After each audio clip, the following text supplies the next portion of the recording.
날마다 솟는 샘물과 함께하는 오늘의 큐티 시간입니다. 1월 28일 목요일 오늘의 말씀은 사도행전 7장 30절로 43절까지 말씀입니다.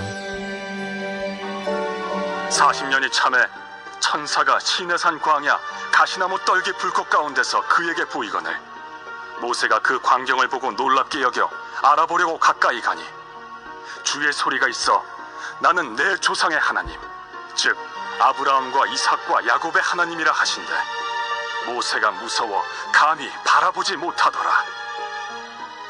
주께서 이르시되 내 발에 신을 벗으라. 내가 서 있는 곳은 거룩한 땅이니라. 내 백성이 애굽에서 괴로움 받음을 내가 확실히 보고 그 탄식하는 소리를 듣고 그들을 구원하려고 내려왔노니 이제 내가 너를 애굽으로 보내리라 하시니라.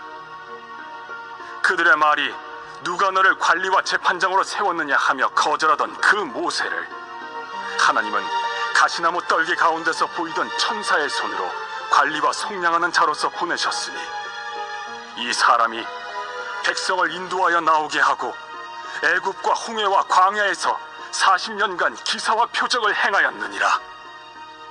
이스라엘 자손에 대하여 하나님이 너희 형제 가운데서 나와 같은 선지자를 세우리라 하던 자가 곧 이 모세라. 시내산에서 말하던 그 천사와 우리 조상들과 함께 광야 교회에 있었고 또 살아있는 말씀을 받아 우리에게 주던 자가 이 사람이라. 우리 조상들이 모세에게 복종하지 아니하고자 하여 거절하며 그 마음이 도리어 애굽으로 향하여 아론더러 이르되 우리를 인도할 신들을 우리를 위하여 만들라.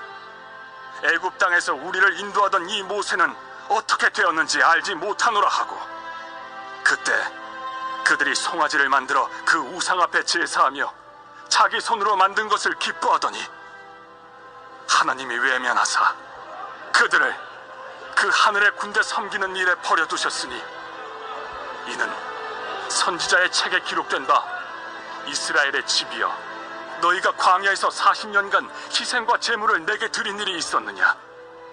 몰록의 장막과 신 네판의 별을 받들었으며 이것은 너희가 절하고자 하여 만든 형상이로다. 내가 너희를 바벨론 밖으로 옮기리라 함과 같으니라. 사도행전 7장 전체가 스데반의 설교와 순교를 다루고 있습니다. 한 장 전체에서 상세하게 또 구체적으로 스데반을 다룰 정도로 누가는 스데반을 중요한 인물로 여겼던 것인데요. 누가의 의도는 성경의 원저자이신 성령님의 의도이기도 합니다. 즉 성령 하나님께서도 스데반을 매우 중요한 인물로 여기셨고 스데반의 설교 역시 매우 중요한 설교로 여기셨던 것입니다. 그래서 누가는 스데반 설교를 베드로의 설교나 바울의 설교보다 더 길고도 상세하게 기록해 놓았던 것입니다. 물론 실제 누구의 설교가 더 길었는지는 알 수 없습니다. 사도행전에 설교 전체가 기록되지는 않았기 때문입니다. 다만 스데반의 설교는 상세하게 취급할 이유가 있는 설교였기에 누가는 보다 길게 더 구체적으로 스데반 설교를 기록한 것입니다. 스데반 설교의 길이는 7장 2절부터 53절까지 무려 52개 절이나 되는데요. 누가가 어디에서 이 스데반 설교의 자료를 얻었을까요? 분명 그가 평생을 동역했던 바울로부터 자료를 얻었을 것입니다. 잘 아시는 것처럼 스데반이 설교하고 순교당하는 현장에 바울이 있었고 심지어 바울은 스데반 순교의 주요 책임자 중 한 명이었습니다.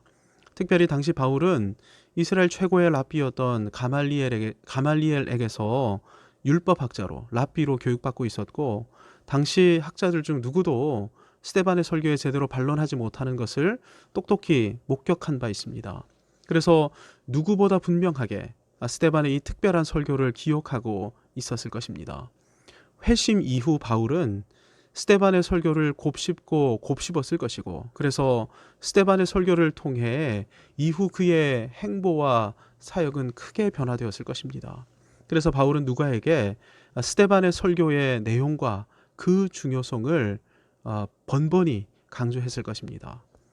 이것 말고는 누가가 스데반의 설교와 순교를 이렇게나 유달리 강조했던 이유를 찾아낼 수 없습니다. 실제 스데반 설교는 기독교 역사, 교회 역사의 분수령이 되었습니다. 스데반 설교 이전의 기독교와 이후의 기독교는 완전히 다른 양상으로 전개되었던 것입니다. 스데반 이전까지만 해도 기독교인들은 스스로를 유대교의 한 분파, 소위 나사렛파로 여겼고 유대교의 지도자들 역시 기독교를 이렇게 인식했습니다. 그래서 스데반 이전까지 교회는 성전을 중심으로 모임을 이어갔던 것인데요. 베드로와 요한이 성전에 올라가 기도했습니다. 그 와중에 성전 미문 사건이 일어나게 되었죠. 그리고 이 사건 때문에 모여든 사람들에게 어디에서 설교했습니까? 솔로몬 행각, 성전 뜰에서 복음을 증거했습니다. 하지만 스데반 설교와 순교 이후 기독교는 전혀 다른 양상으로 발전되는데요. 일단 사도행전 10장을 보시면 베드로가 기도하는 기도의 장소가 성전에서 일반 가정으로 변경된 것을 볼 수 있습니다.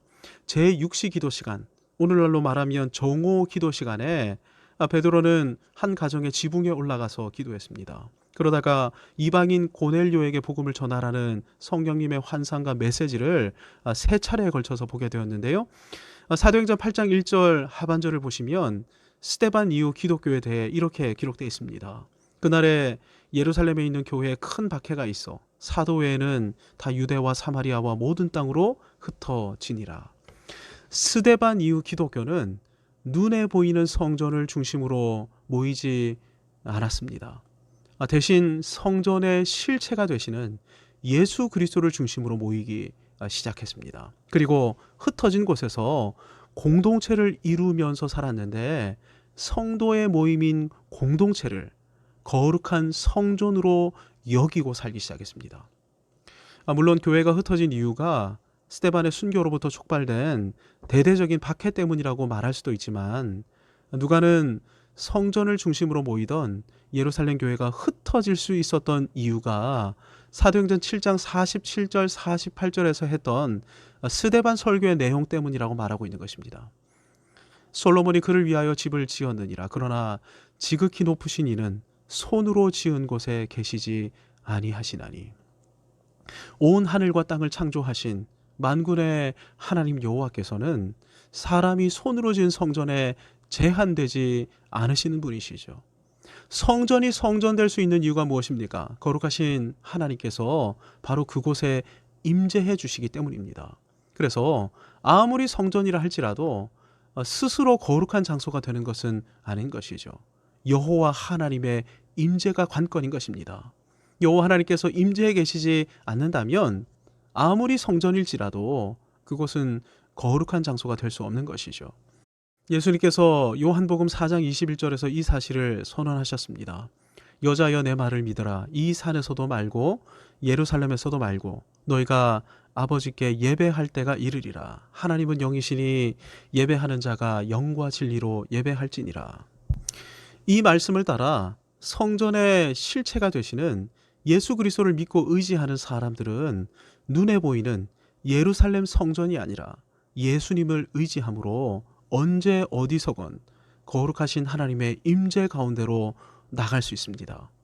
예수님의 이 가르침을 공식적으로 설교했던 첫 번째 인물이 스데반입니다. 그러니 스데반 이후 기독교는 예루살렘 성전 중심의 유대교와 결별하게 되었고 사마리아와 땅끝으로 흩어진 곳에서 새로운 성전인 교회 공동체를 이루면서 하나님 나라 사역을 감당할 수 있었던 것입니다. 그래서 우리는 건물 성전을 세우려는 어떠한 시도도 주의해야 합니다. 하나님이 임재해 계시는 거룩한 공동체인 성전을 세워야지 건물 성전을 세우는 것은 스데반 이전의 기독교로 회귀하는 것이고 성령의 역사를 막아서는 것임을 기억해야 하는 것입니다. 실제 거짓 증인들이 스데반을 고발한 내용이 성전 모독의 죄였습니다. 6장 14절을 보면 이렇게 나와 있습니다. 그의 말에 이 나사렛 예수가 이곳을 헐고 또 모세가 우리에게 전하여 준 규례를 고치겠다 함을 우리가 들어노라. 이 말이 사실입니까? 네, 요한복음 2장 19절에서 주님이 정확히 이렇게 말씀하셨습니다. 너희가 이 성전을 헐라 내가 사흘 동안에 일으키리라. 사도 요한은 이 말씀의 진정한 의미를 요한복음 2장 21절에서 이렇게 소개하고 있습니다. 그러나 예수는 성전된 자기 육체를 가리켜 말씀하신 것이라. 따라서 건물 성전은 무너져야만 했던 것입니다. 성전의 실체가 되시는 예수님께서 이 땅에 오셨기 때문이죠. 예루살렘 성전, 수룹바벨 성전, 헤롯 성전, 지상의 모든 성전은 모두가 하나님께로 나아가는 유일한 통로이신 예수 그리스도를 예견하는 그림자입니다. 그림자의 실체가 왔습니다. 그러니 그림자는 더 이상 존재해서는 안 되는 것이죠. 더군다나 그림자가 실체를 가리고 있다?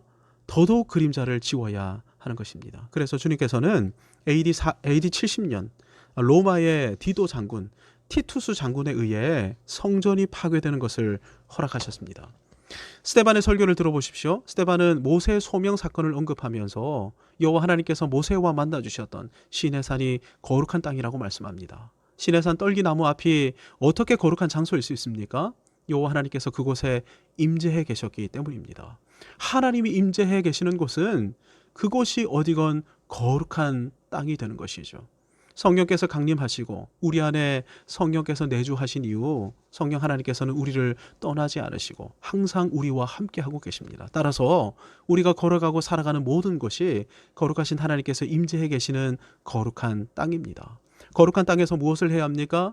신을 벗어야 합니다. 신을 벗는 것이 무엇을 의미하는지 룻기 4장 8절은 말씀합니다. 이에 기업 물을 자가 보아스에게 이르되 내가 너를 위하여 사라 하고 그의 신을 벗는지라. 기업 물을 권리를 양도하면서 신을 벗고 있는데요. 신을 벗는 것은 나의 권리를 당신에게 양도합니다 하는 권리 양도의 표식이죠. 왜 거룩한 땅에서 신을 벗어 권리 양도를 표해야 합니까? 거룩한 땅은 내 마음대로 살 수 있는 땅이 아니라 거룩하신 여호와 하나님의 뜻이 이루어져야 하는 땅이기 때문입니다. 건물 성전을 세우려는 사람들, 특히 가톨릭은 예배당 건물을 성당이라고 부르면서 건물 성전을 세우는 일에 열중하고 있습니다. 이런 사람들은 성전에서만 신을 벗으면 됩니다. 그곳에만 하나님이 임재해 계신다고 그들이 믿고 있기 때문입니다. 하지만 성령 하나님과 동행하면서 우리가 살아가는 모든 삶의 현장이 하나님께서 임재해 계시는 거룩한 땅임을 인정하는 사람들은 살아가는 모든 삶의 자리에서 신을 벗으며 저의 모든 삶의 현장이 성전입니다. 이렇게 고백하면서 주님의 거룩하신 뜻을 삶의 자리에서 실현하면서 살아가야 합니다. 부름받은 모세가 하려 했던 것은 거룩하신 주님의 뜻을 이스라엘 가운데 나타내려 하는 것이었습니다. 하지만 35절을 보면 이것을 반대했던 사람들이 이스라엘이었죠. 이들은 모세를 대적하면서 다음과 같이 말했습니다. 누가 너를 관리와 재판장으로 세우느냐?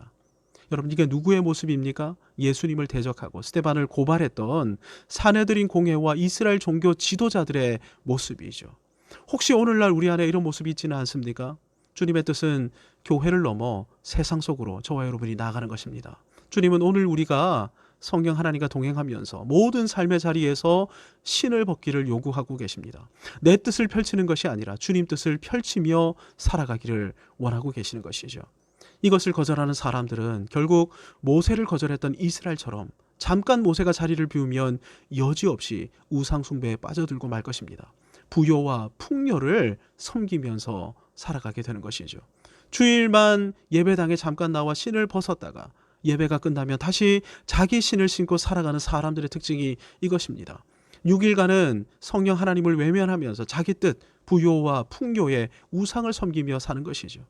스데반 이후 기독교는 이런 이원론을 완전히 벗어버렸습니다. 날마다 성령 하나님과 동행하면서 삶의 자리에서 신을 벗었고 땅 끝으로 나아가면서 주님 자신이신 교회 공동체와 모든 것을 함께 나누며 함께 성전을 이루며 살았던 것입니다.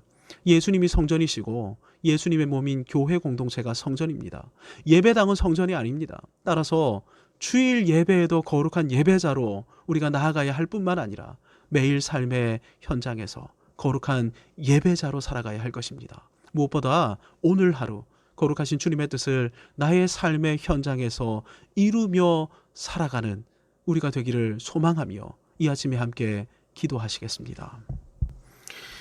하나님 아버지, 오늘도 성령 하나님과 동행하면서 거룩한 성전으로 주님의 뜻을 이 땅 가운데 펼치며 살아가는 저희 모두가 되게 해 주옵소서. 예수님의 이름으로 기도하옵나이다.